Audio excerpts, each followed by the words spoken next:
Terrarium बनाने के लिए हमें सबसे पहले कोकोपीट लेते हैं, क्योंकि कोकोपीट में नमी मॉइस्चर कंटेंट करने की मात्रा अधिक होती है। इसमें नाइट्रोजन, मैग्नीशियम और जिंक भी होता है। परलाइट में भी बहुत सारे मिनरल्स होते हैं जो पौधों के लिए अच्छे होते हैं। फिर दूसरा है वर्मीकोलाइट। इसमें मैग्नीशियम, सिलिकेट, खनिज, लोहा, एल्युमिनियम की मात्रा पाई जाती है। यह रासायनिक रूप से अभ्रक मोंटमोरोनोलाइड के समान होता है।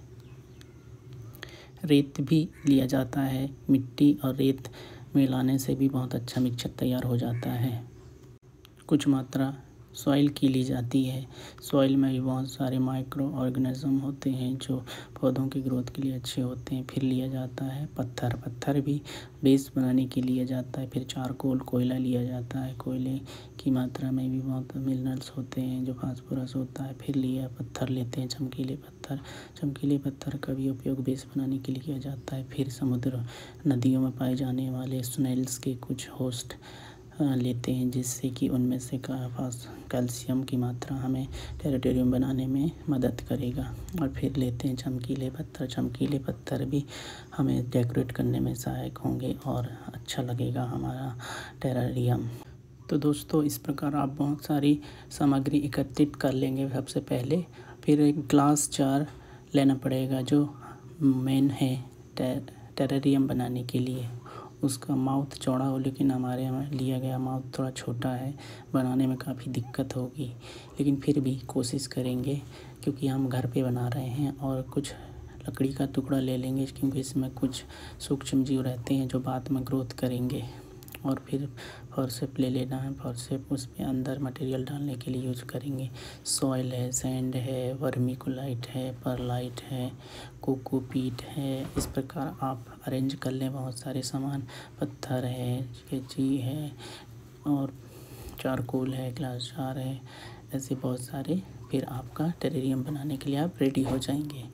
और इस प्रकार आप फिर एकत्रित किए सामान को रख कर आप रेडी हो जाएंगे टेरेरियम बनाने के लिए।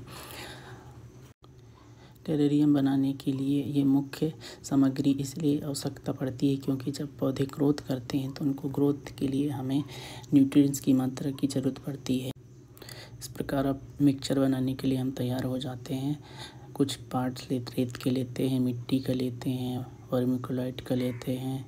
फिर कुछ मात्रा हम परलाइट का लेते हैं और इनको फिर अच्छी तरह से मिक्स करते हैं, जिससे हमारा एक मिक्सचर तैयार हो जाए, मिश्रण तैयार हो जाए। और मिश्रण फिर इसमें हम थोड़ा सा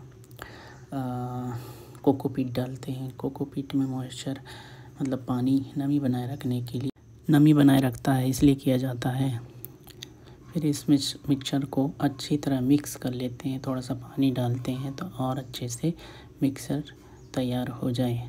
इस प्रकार हमारा मिक्सर तैयार हो चुका है। अब इसमें हम जब एक लेयर बनाने के लिए हमको एक नेट या जालीदार चीज़ की ज़रूरत पड़ेगी। उस प्रकार के हमने एक जालीदार सर्कल का एक लेयर बना लिया है, जिसको हम बाद में यूज करेंगे। अब और फिर हम इस बेस बनाने के लिए हम सबसे पहले पत्थरों को इसमें उपयोग करते हैं, जिससे हमें टेरेरियम बनाने के लिए बहुत अच्छा बेस तैयार हो जाए। फिर हम उसके ऊपर एक के बाद एक जो मिट्टी का मिक्सचर बनाया है उसको हम उसमें धीरे धीरे करके डालते जाएंगे। और जब हमारा बेस तैयार हो जाएगा तो उसके बाद हम उसमें स्टेप बाय स्टेप हम फॉलो करेंगे, जैसे टेरेरियम बनाते हैं। आप लोगों को पता होगा कि टेरेरियम बनाने के बहुत सारे टाइप्स हैं, जिनमें से desert terrarium, dish terrarium, bonsai terrarium, close terrarium, इस प्रकार से बहुत सारे टेरेरियम हैं। दोस्तों, हमें इसमें एक फिल्टर वाला नेट टाइप का जालीदार नुमा एक लेयर बिछाएंगे, जिससे क्या होता है जो पानी की मात्रा है धीरे धीरे रिसेगी। मान लो हम पानी डालेंगे उसमें तो और नीचे मॉइस्चर बना रहेगा। वैसे मॉइस्चर बनाने के लिए हमने कोकोपीट यूज़ किया है और मिट्टी का मिक्सचर भी है उसमें, जिससे नमी बनी रहेगी और हमारे जो यूज किए हैं फार्न मॉस ये सब उसमें अच्छी तरह से हरे रहेंगे। जो आप देख रहे हैं ग्रीन, ये वहाँ पर मॉइस्चर उनमें बना रहेगा। टेरेटेरियम मुख्यतः 2 प्रकार के होते हैं, खुले टेरेटेरियम और बंद टेरेटेरियम। खुले टेरेटेरियम में क्या होता है, इनका मुंह खुला रहता है, जैसे बाँच के कटोरी की तरह चौड़ा होता है और ये पौधों के लिए बेहतर होते हैं जो कम आर्द्रता और मिट्टी की नमी पसंद करते हैं। ये उन पौधों के लिए अच्छे होते हैं जिन्हें अधिक सूर्य प्रकाश की आवश्यकता होती है, लेकिन प्रत्यक्ष सूर्य प्रकाश की नहीं। खुले टेरेटेरियम को बंद टेरेटेरियम की तुलना में अधिक पानी की आवश्यकता होती है, लेकिन इनमें से बीमारी का खतरा कम होता है। दोस्तों, बंद टेरेटेरियम या टेरेटेरियम पूरी तरह से बंद होते हैं, ढक्कन वाले जार की तरह होते हैं। इन पौधों के लिए बेहतर होते हैं जिन्हें नमी और आर्द्रता पसंद होती है। एक बार स्थापित हो जाने के बाद बंद टेरेटेरियम का रखरखाव आश्चर्यजनक रूप से आसान होता है। हालांकि वे रसीले पौधों या कैक्टस के साथ अच्छी तरह से काम नहीं करते, जो इस सेटिंग में जल्दी से जड़ सड़ जाएंगे और मर जाएंगे।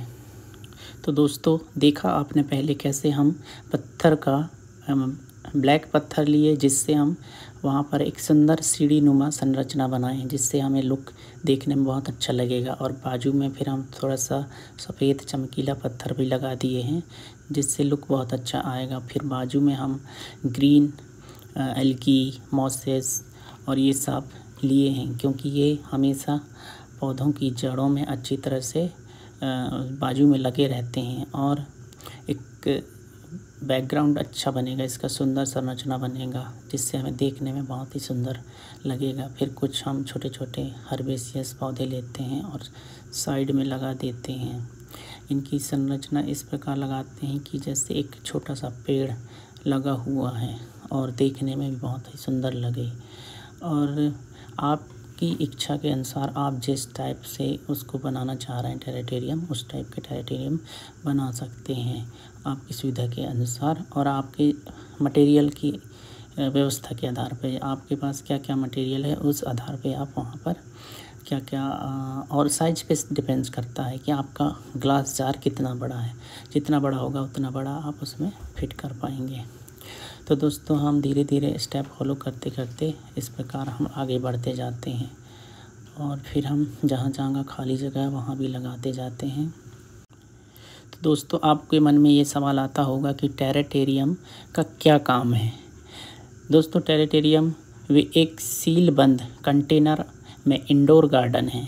टेरेटेरियम में पौधे और मिट्टी जल वाष्प छोड़ते हैं, अनिवार्य रूप से पानी को रिसाइकिल करते हैं और वाष्प को फिर बर्तन की दीवारों पर इकट्ठा किया जाता है और मिट्टी में टपकाया जाता है। टेरेटेरियम स्वयं पोषण करते हैं, यही कारण है कि अगर उन्हें सील कर दिया जाए तो उन्हें कम रखरखाव की आवश्यकता होती है। टेरेटेरियम में लगे पौधे CO2 किस प्रकार से प्राप्त करते होंगे, क्योंकि हम उन्हें सील बंद कर देते हैं। वैसे पौधा सीलबंद बोतल में मौजूद कार्बन डाइऑक्साइड का पुनः उपयोग प्रकाश संश्लेषण के माध्यम से ऑक्सीजन का उत्पादन करने के लिए करता है और यह श्वसन के माध्यम से कार्बन डाइऑक्साइड का उत्पादन करने के लिए ऑक्सीजन के अधिशेष का उपयोग करता है। इसका मतलब यह है कि आपके टेरेटेरियम को बार बार हवा देने की कोई ज़रूरत नहीं है। बंद टेरेटेरियम में पानी कैसे दें? दोस्तों, आपकी ज्ञान के आधार पे मैं बताना चाहूँगा कि टेरेटेरियम में कभी भी पानी न डालें। पानी को एक बार में थोड़ा थोड़ा करके मिस्टिंग बोतल का उपयोग करके डालना चाहिए, ताकि पानी ज़्यादा ना हो जाए, क्योंकि अतिरिक्त पानी को जाने के लिए कोई जगह नहीं है। अगर आपके टेरेटेरियम में कांच पर संघनन की बड़ी बूंदें हैं तो इसका मतलब है कि इसमें बहुत ज़्यादा नमी है। इससे पानी नहीं देनी चाहिए, क्योंकि इससे क्या होगा, हमारे जो पौधे हैं वो, अब बात आती है कि टेरेटेरियम को कहाँ रखा जाए। टेरेरियम पौधों को दिन में कम से कम 6 घंटे तक उज्ज्वल अप्रत्यक्ष प्रकाश की आवश्यकता होती है। इसलिए उत्तर या पूर्व की ओर वाली खिड़की के पास की स्थिति आदर्श है और सर्दियों में दक्षिण या पश्चिम की ओर वाली खिड़की टेरेटोरियम को गर्मियों में सीधे धूप से दूर रखें और गर्मी के स्रोतों से दूर रखें। तो दोस्तों, आपको ये सब सावधानियां रखते हुए स्टेप बाय स्टेप फॉलो करके टेरेटोरियम बनाना है और अपने रूम को डेकोरेट करना है। और ये जो मैंने सावधानियां बताई हैं उन सावधानियों को फॉलो करें और एक सुंदर सा टेरेटोरियम बनाएं और अपने रूम में रखें। और देखिए, हमारा टेरेटोरियम बनके तैयार हो गया है। इसी के साथ आप उसमें कैप लगाएं। कैप लगाने का मतलब है कि आप एक बंद टेरेटोरियम बनाया है। ओपन टेरेटोरियम में ऊपर का हिस्सा खुला रहता है, जिससे हमें ज़्यादा तो दिक्कत नहीं होती, लेकिन कुछ कुछ समय में उसमें पानी डालने की आवश्यकता होती है। तो दोस्तों, वीडियो अच्छा लगा तो हमारे चैनल को लाइक करें, सब्सक्राइब करें और शेयर करें। धन्यवाद।